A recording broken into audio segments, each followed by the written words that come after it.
കുടുംബകോടതി വിഷയങ്ങളുമായി ബന്ധപ്പെട്ട് വരുന്ന പുതിയൊരു വീഡിയോയിലേക്ക് എല്ലാവർക്കും സ്വാഗതം. വീഡിയോ കാണുന്ന ആർക്കെങ്കിലും കുടുംബകോടതി വിഷയങ്ങളുമായി ബന്ധപ്പെട്ട് എന്തെങ്കിലും സംശയങ്ങളുണ്ടെങ്കിൽ കോൺടാക്റ്റ് ചെയ്യാം. WhatsApp number +91 79 94 97 14 19. ഒരു വട്ടം വിളിക്കുവാനുള്ള കൺസൾട്ടേഷൻ ഫീസ് 500 രൂപ. ഗൂഗിൾ പേ ചെയ്യുക. സ്വന്തമായി ഗൂഗിൾ പേ ഇല്ല എന്നുണ്ടെങ്കിൽ ഫ്രണ്ട്സിൻ്റെ ഗൂഗിൾ പേ ഉപയോഗിച്ചുകൊണ്ടും എമൗണ്ട് പേ ചെയ്യാവുന്നതാണ്. ഇന്നത്തെ വീഡിയോയിൽ നമ്മൾ ഡിസ്കസ് ചെയ്യാനായിട്ട് പോകുന്നത് ലിവിങ് റിലേഷൻഷിപ്പുമായി ബന്ധപ്പെട്ട് കൊണ്ടുവന്നിട്ടുള്ള ലേറ്റസ്റ്റ് ആയിട്ടുള്ള ഒരു ഹൈക്കോടതി വിധിയെ കുറിച്ചിട്ടാണ്. ഈ വിധിയിൽ പറയുന്ന പോയിന്റ് ഇങ്ങനെയാണ്: നിലവിൽ വിവാഹിതനായ ഒരു വ്യക്തി മറ്റൊരു സ്ത്രീയുമായി ലിവിങ് റിലേഷൻഷിപ്പിൽ ഏർപ്പെടുമ്പോൾ ആ ബന്ധത്തിന് നിയമ സാധുത ലഭിക്കുകയില്ല എന്നാണ് പറയുന്നത്. ഇതാണ് ഒന്നാമത്തെ പോയിന്റ്. രണ്ടാമത്തെ പോയിന്റിൽ പറയുന്നത് ഒരാൾ പിന്മാറുന്നതോടുകൂടി ആ ലിവ് ഇൻ റിലേഷൻഷിപ്പ് അവസാനിക്കും എന്നും പറയുന്നു.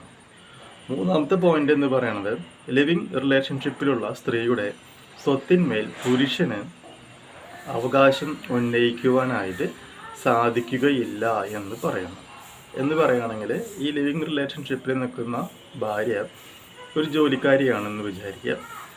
അവൾ ഇൻഷുറൻസോ അല്ലെങ്കിൽ അതുപോലെയുള്ള എന്തെങ്കിലും ഒരു കാര്യങ്ങൾ ഏർപ്പെടുന്നു.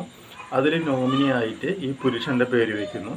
ബന്ധം തുടർന്ന് കൊണ്ടുപോകുന്നതിനിടയിൽ ഈ പെണ്ണ് മരിക്കുകയാണ് എന്നുണ്ടെങ്കിൽ ഈ സ്വത്ത് ഒരിക്കലും എന്ത് കിട്ടില്ല, നോമിനി വെച്ചാൽ പോലും ഈ പറയുന്ന ലിവിങ് റിലേഷൻഷിപ്പിലുള്ള വ്യക്തിക്ക് ലഭിക്കില്ല. പകരം ആ പെൺകുട്ടിയുടെ അച്ഛനോ അമ്മയ്ക്കോ അല്ലെങ്കിൽ മറ്റു ബന്ധുക്കൾക്കോ ആയിരിക്കും അത് ലഭിക്കുക എന്നുള്ളൊരു പോയിന്റ് മനസ്സിലാക്കാം.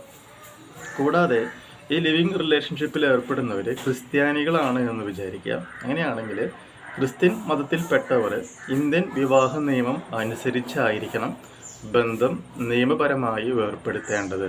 അല്ലാതെ പരമ്പരാഗതമായിട്ടുള്ള മാരേജ് മതപരമായിട്ടുള്ള രീതിയിലല്ല ഏർപ്പെടുത്തേണ്ടത്. അങ്ങനെ മതപരമായി വേർപ്പെടുത്തുന്നതിന് നിയമസാധുത ലഭിക്കുകയില്ല എന്നുള്ളൊരു കാര്യം കൂടി മനസ്സിലാക്കാം. ഇത് 2024 ജൂൺ 18 വന്നിട്ടുള്ള ഒരു വിധിയാണ്. വളരെ ഇമ്പോർട്ടൻ്റ് ആയിട്ടുള്ള വിധിയാണ്. സ്വത്തിനെ കുറിച്ചൊക്കെ വളരെ വ്യക്തമായി ഇതിൽ പറഞ്ഞിട്ടുണ്ട്. സോ ഈ ഒരു ഇൻഫോർമേഷൻ നിങ്ങൾക്ക് യൂസ്ഫുൾ ആയിട്ടുണ്ടെങ്കിൽ തീർച്ചയായും നമ്മുടെ ചാനൽ സബ്സ്ക്രൈബ് ചെയ്യാം. തൊട്ടടുത്ത് കാണുന്ന ബെൽ ബട്ടണും എനേബിൾ ചെയ്യാം. പുതിയൊരു വീഡിയോ ആയിട്ട് വീണ്ടും കാണാം. ബൈ.